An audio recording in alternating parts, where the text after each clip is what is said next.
Hello दोस्तों, नमस्कार। मैं समीर मलिक एक बार फिर स्वागत करता हूं आप लोगों का मेरे यूट्यूब चैनल में। जैसे कि आप देख पा रहे हैं, ये हमारे डब के पेयर हैं।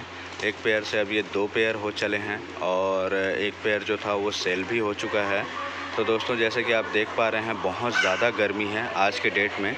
इतनी गर्मी में दोस्तों, जितने भी बर्ड्स हैं, आप उनको नहाने का एक बिल्कुल जगह दीजिए, चाहे वो लव बर्ड्स हों, बजरी हों, फिंच हों या डब्स हों या पिजन्स हों। क्योंकि अगर ये नहाएंगे नहीं दोस्तों, तो इनके पंख जो हैं वो अंदर से सूख जाते हैं दोस्तों। क्योंकि नमी सबको ज़रूरी है, साफ़ सफाई रहना सभी को पसंद है दोस्तों। तो जैसे कि आप चेक कर लें कि अगर डब अंडे नहीं दिए हैं, कबूतर अगर अपने अंडे नहीं दिए हैं, क्योंकि ये पानी देख करके उतर तो जाएंगे, नहा तो लेंगे, उसके बाद जा कर के अगर अंडे पे बैठेंगे तो फिर अंडा ख़राब होने का चांसेस रहेगा दोस्तों। अंडे अगर ख़राब होंगे तो फिर नुकसान हम ही लोगों को झेलना पड़ेगा। तो उससे अच्छा ये है कि जब अंडे से बच्चे निकल जाएं, उस समय में देखिए ऐसा टाइप का अगर आप एक ट्रे दे देते हैं तो ये आराम से नहा करके अपनी गर्मी शांत कर सकते हैं। अभी जैसे कि आपको पता है, नौतप्पा चल रहा है। इस नौतप्पे में इस टाइप का बोरा लगा करके, ठीक है, इस टाइप का बोरा लगा करके उसको गीले भी कर सकते हैं। और अगर गीला नहीं भी किए दोस्तों, तो बोरा लगाने से कम वो डायरेक्ट जो सनलाइट है वो एडवेस्टर से होते हुए डायरेक्ट नीचे नहीं लगेगी और इनको ठंडी रहेगी। तो ये तो हुआ पालने का तरीका। अब इनके खाने खर्च के बारे में बताते हैं दोस्तों।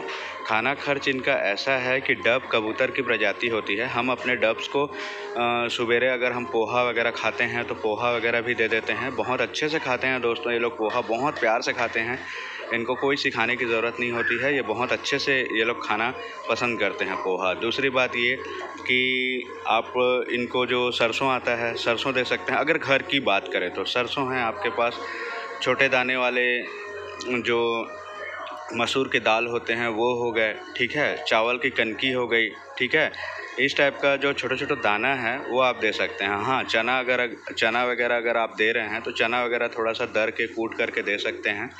उससे क्या रहता है कि ये इनके चोंच छोटे रहते हैं, दर के कूट के देने से ये बहुत अच्छे से खाते हैं। अगर आप ऐसा देते हैं तो फिर ये बच्चे और अंडे भी बहुत तेज़ी से करते हैं दोस्तों। इतने तेज़ी से करते हैं जैसे कि 18 दिन में अगर आप अंडे हटा देते हैं या फर्टिलाइज़ नहीं भी होते हैं किसी कारणवश, तो हटा देने से 18 से 20 दिन के अंदर इनके अंडे आ जाते हैं। अगर आप ऐसा नहीं कर सकते तो आप सीधा ये मानिए कि 1 महीने में एक बार ये अंडे ज़रूर देंगे और बहुत अच्छे से सर्वाइव करते हैं।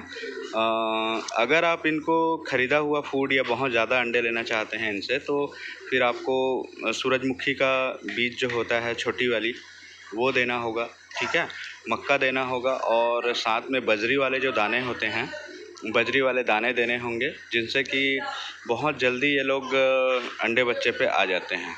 अच्छा, अब इनका रखने का जो एरिया है, इनका रखने का एरिया, अगर आप एक पेयर डब, जैसे कि आप देख पा रहे हैं, ये वाइट डब है, ये लगभग सेंटीनेट के बराबर है। हमारे पास जो सेंटीनेट पिजन्स हैं लगभग उनके बराबर हैं। ये वाइट में भी सबसे बड़े साइज़ के वाइट हैं। ये अमेरिकन डब बोलते हैं इसको, वाइट पेयर। और इनसे वाइट में और एक छोटा आता है दोस्तों, तो वो मिक्स ब्रीड में आता है। वाइट में छोटा डायमंड डब से बनाया जाता है। ये इनकी प्योर क्वालिटी है। हमारे पास जो है ये प्योर क्वालिटी है डब की, जो कि सेंटीनेट के टक्कर में है, काफ़ी बड़ा है। थोड़ा छोटा होगा अगर हुआ तो, नहीं तो फिर चलता है, कोई दिक्कत नहीं है। लेकिन और जो आप देखेंगे बहुत ज़्यादा, वाइट में एक छोटा डब और आता है। वो छोटा डब है आपका, ये क्या बोलते हैं, डायमंड डब से बनाया हुआ। अगर आपके पास वाइट डब एक है, चाहे वो मेल हो या फीमेल, आप डायमंड डब के साथ भी लगा सकते हैं। इसमें 4-5 कलर आते हैं दोस्तों, जैसे कि एक रेड आता है, एक वाइट आता है, एक रेड और वाइट का मिक्स में आता है जो कि थोड़ा लाइट में होता है, एक डायमंड डब होता है, और एक वाइट का मेल के साथ में लगाएंगे तो डायमंड डब का रिंग वगैरह आता है उसमें। तो ऐसे करके डब्स जो हैं बहुत अच्छे हैं। आप घर के फूड्स में भी रख सकते हैं, और जल्दी अंडे बच्चे लेने हैं तो आप बाहर से भी उसको ले करके रख सकते हैं।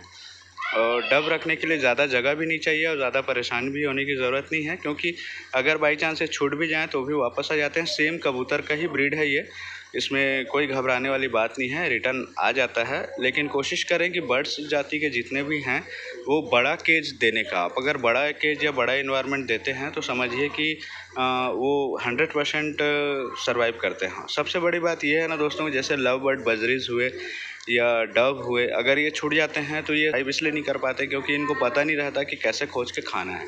इसीलिए बाहर के जितने भी जानवर हैं, बाहर के जितने भी बर्ड्स वगैरह हैं, उनको छोड़ने से पहले हमेशा ये ध्यान रहे दोस्तों बहुत लोग ऐसे होते हैं कि उनको पिंजड़े में रखना पसंद नहीं होता है। वो लोग क्या करते हैं कि बढ़ा लेंगे, उसके बाद अचानक छोड़ देंगे उनको, तो वो मर जाता है, 100% मर जाता है, क्योंकि कोई बाज पकड़ लेगा उनको, क्योंकि उनको उड़ान तो उतनी अच्छी से भरनी आती नहीं है। जब वो उड़ करके नीचे थक जाते हैं, बैठ जाते हैं, तो फिर उनको बिल्ली पकड़ लेता है। बिल्ली पकड़ने के से अगर बच भी जाएँ तो समझिए कि मेंढक और सांप खा जाते हैं। मेंढक भी हमारे यहाँ बहुत बड़े बड़े होते हैं दोस्तों, ऐसा नहीं है कि मेंढक नहीं खाता है। मेंढक भी डब्स वगैरह को या कोई भी जानवर को, छोटा जानवर जो उनके खाने लायक है वो खा जाता है। लेकिन चलो, मेंढक अगर नहीं भी खाए तो सांप और बिल्ली तो 100% पकड़ ही लेते हैं। इसीलिए अगर आपको नहीं पालना है तो क्लियरली आप मन बना लीजिए, मत पालिए। लेकिन अगर आप खुले में रखेंगे, बोलेंगे, या तो फिर छूट जाएगा, या छोड़ देने से उनकी भलाई होगी बोलने से, ऐसा नहीं है। इसीलिए दोस्तों, खैर ठीक है दोस्तों, अब जैसे आप देख पा रहे हैं इनका सेटअप, अब इनको हम एक पेयर को अलग कर देंगे, बहुत अच्छे से चलेंगे ये लोग। अब इनके दाने डब्बे में फ़िलहाल हम इनको पानी दे दिए हैं, अब इनका दाना डब्बा का अलग व्यवस्था करना होगा। तो ठीक है दोस्तों, आज के लिए इतना ही। धन्यवाद, नमस्कार।